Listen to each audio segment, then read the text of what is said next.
أعوذ بالله من الشيطان الرجيم. بسم الله الرحمن الرحيم.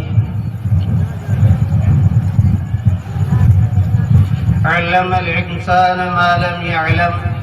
صدق الله العظيم.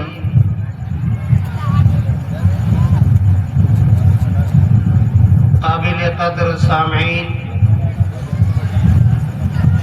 اسٹیج پہ تشریف فرما علماء کرام و شعراء اعظام اور پلکواں جیسے گاؤں کے رہنے والے ہمارے لاڈلے اور چہیتے نوجوان، دل میں ایک کرب اور ایک درد ہر اس آن اور لمحہ محسوس ہوا کرتا تھا جب کبھی پلکواں آنا ہوتا تھا۔ ایک ادارہ یہاں پر آپ لوگوں کے آباء و اجداد کے کوشش و کاوش اور جتن سے وجود میں آیا۔ الحمدللہ بڑے اچھے انداز میں ادارہ چلتا رہا اور اس کے دامن سے نکلنے والے علم کی خوشبو اور ان کے پانی سے گاؤں کے نونہال سیراب ہوتے رہے۔ یہی وہ گاؤں جب کبھی آنا ہوتا تھا تو ہر گلی کوچے سے گزرنے پر بچوں کی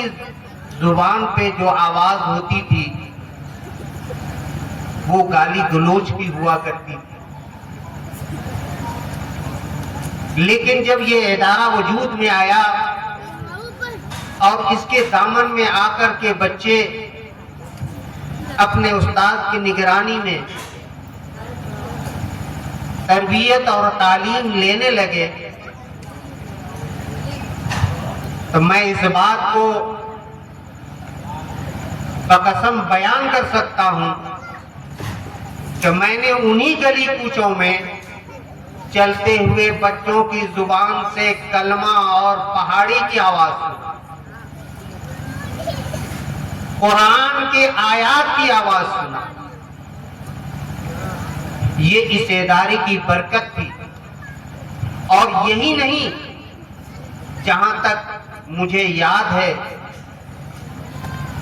کہ یہ گاؤں ادارے سے قبل، اس کی تھوڑی سی جھلک میں آپ کے سامنے رکھتا ہوں کہ مجھے اچھی طرح یاد ہے، سوائے بھائی سعید صاحب کے والد محترم ظہیر پردھان کے علاوہ گاؤں میں کسی کے پاس میرے خیال سے گاڑی نہیں تھی۔ اور اس گاؤں کے اندر جو بالکلیہ ہم پورے طور پہ محل دیکھتے ہیں، یہ اس زمانے میں چھپڑوں میں تبدیل تھا۔ یہ تغیر، یہ تبدیلی کیوں آئی، کیسے آئی، ہمیں کبھی سوچنے کا موقع فراہم نہیں ہوا ہو۔ حضرات گرامی،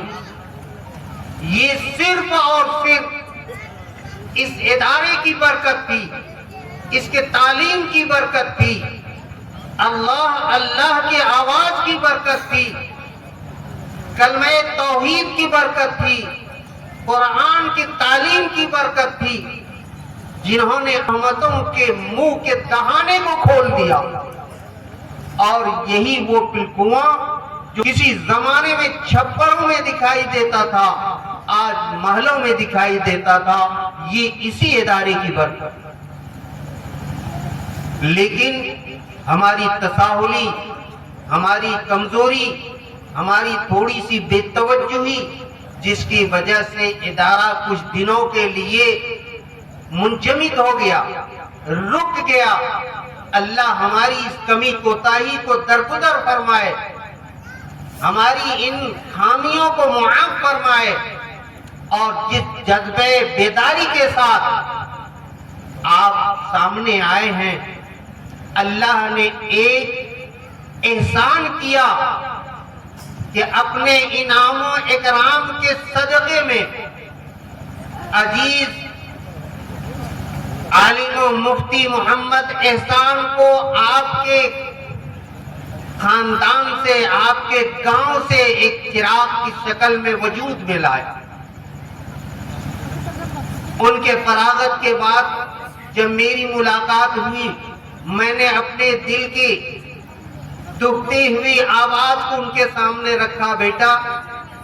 ایک ادارہ تمہارے باپ دادا اور گاؤں کے آباء و اجداد نے قائم کیا تھا، وہ چراغ بجھتا ہوا دکھائی دے رہا ہے، تمہاری یہ ذمہ داری بنتی ہے کہ عالم میں خدمت کرنے سے پہلے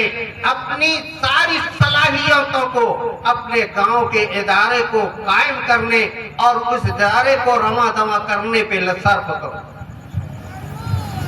ان کے بھائیوں سے بھی میں نے تذکرے کیا کہ وہ ادارہ جو آج بند پڑا ہوا ہے، کسی موقع پر حضرت مولانا اشرف علی تھانوی رحمت اللہ علیہ نے انہوں نے فرمایا کہ ادارے مکاتب یہ ظاہری طور پہ چھوٹے موٹے دکھائی دیتے ہیں، لیکن امت مسلمہ کے لیے ان کا مقام انسانی وجود کے اعتبار سے جیسے ریڑھ کی ہڈی ہوتی ہے، ویسے ہی اسلام کی بقا کے لیے، ایمان کی بقا کے لیے ادارے اور مکتب کی حیثیت ہے۔